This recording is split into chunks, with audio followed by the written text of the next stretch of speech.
What's up, guys?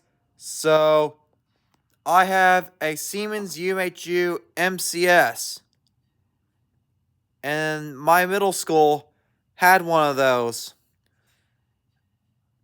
The fire drills at Spillane were unexpected and expected for me at Spillane.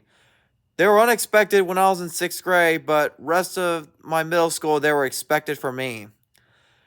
Unexpected when false alarms happen, when somebody cut the wire and set off the fire alarm on accident at my middle school.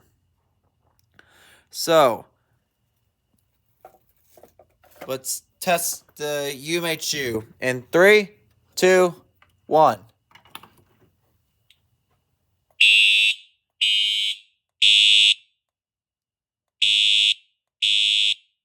It's doing code 3.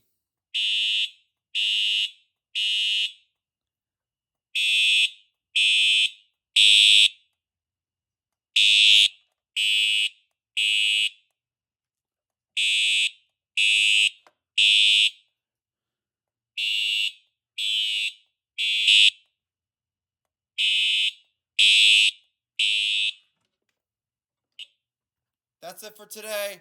Don't forget to like, comment, and subscribe, and turn on post notifications when I post brand new videos on YouTube.